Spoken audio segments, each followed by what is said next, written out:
सुप्रभात बच्चों। आज हम पढ़ेंगे आपका पाठ्य पुस्तक व्योम हिंदी व्याकरण भाग तीसरा, तीसरी कक्षा के लिए। इस पुस्तक से आज हम पढ़ेंगे। तो बच्चों, आज हम पढ़ेंगे इसका तीसरा विषय शब्द और वाक्य, जिसको इंग्लिश में शब्द को बोलते हैं वर्ड एंड, और वाक्य को बोलते हैं सेंटेंस। तो शब्द क्या है, आज हम पढ़ेंगे शब्द क्या है। नल नल, कमल कमल, अजगर अजगर। जब न के साथ ल मिला तो नल बना। नल का कुछ अर्थ होता है। जब ल के साथ न मिला तो लन बना। लन का कोई अर्थ नहीं होता है। जब क म और ल मिले तो कमल बना। कमल का कुछ अर्थ होता है।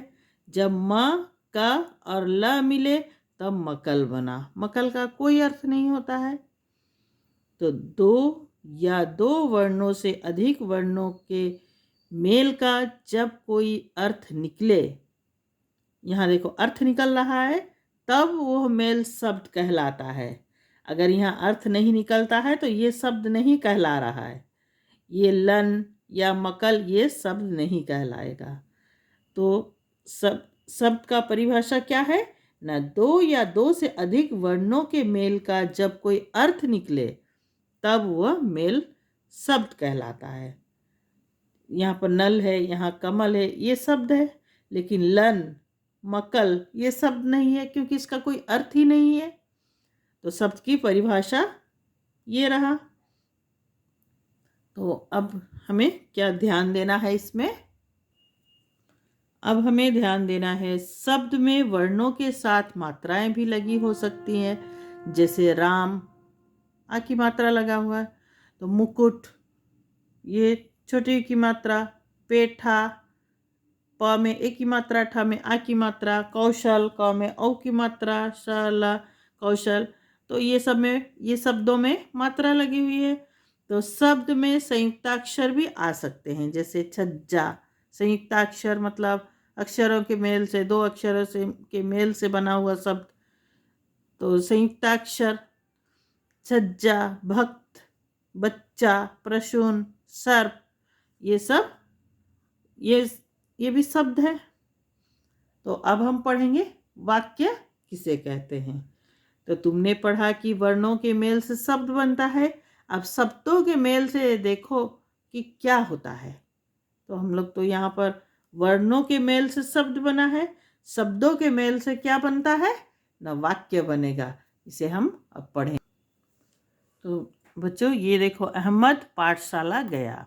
अहमद पाठशाला गया, ये तीन शब्द है। अहमद एक शब्द है, पाठशाला एक शब्द है, गया एक शब्द है। तो ये अलग अलग शब्द हैं, इनके मेल का कुछ अर्थ निकलता है, इनका मेल वाक्य कहलाता है। यदि इनके मेल का क्रम बदल दें तब इनका कोई अर्थ नहीं निकलता। पाठशाला अहमद गया, अहमद गया पाठशाला, गया पाठशाला अहमद। तो यहाँ पर देखो अलग अलग तरह से यहाँ पर वही शब्द को उल्टा पुल्टा कर कर लिखा गया है, लेकिन उसका मेल अटपटे लग रहे हैं। ये मेल अटपटे लग रहे हैं मतलब ठीक नहीं लग रहा है, तो अतः इन्हें वाक्य नहीं कह सकते। तो बच्चों इतना आपको ध्यान रखना है कि व्याकरण हम शुद्ध पढ़ना, बोलना तथा लिखना सीखते हैं, तभी हम व्याकरण पढ़ते हैं। तो व्याकरण में ये जो शब्द और वाक्य हम पढ़े, तो इसमें किस तरह शब्दों का मेल से वाक्य बनता है और उसका कुछ अर्थ निकलता हो और सुनने में अच्छा लगता हो और बोलने में अच्छा लगता हो, तभी वो वाक्य कहलाता है। दो या दो से अधिक शब्दों के उस मेल को वाक्य कहते हैं जिनका कुछ अर्थ निकलता है। जिस तरह वर्णों के मेल से शब्द होते हैं जिसका कुछ अर्थ निकलता होगा, तो उसी तरह शब्दों के मेल से कुछ अर्थ निकलता हो उसको हम कहेंगे वाक्य। तो वाक्य हमारी भाषा का महत्वपूर्ण अंग है।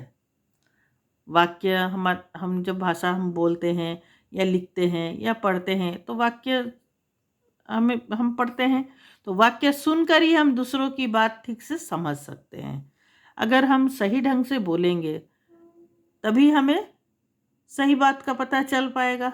वाक्य बोलकर ही हम अपनी बात दूसरों को समझा सकते हैं। जैसे रीना पुस्तक कहने से बात समझ में नहीं आती। अब इन शब्दों से बने वाक्यों को देखो। रीना पुस्तक पढ़ती है, समझ में आ रहा है। रीना एक शब्द है, पुस्तक एक शब्द है, लेकिन वाक्य हुआ क्या नहीं। जिससे मतलब कुछ वाक्य शब्द के मेल से जो वाक्य बन रहा है, तो वाक्य का कुछ अर्थ निकले तभी वो वाक्य कहलाता है।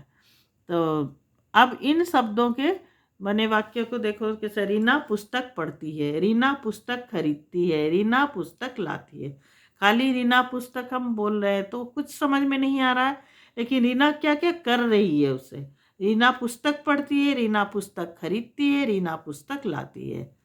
तो ये शब्दों का मेल है, लेकिन इसका कुछ अर्थ आ रहा हो तभी ये वाक्य कहला रहा है।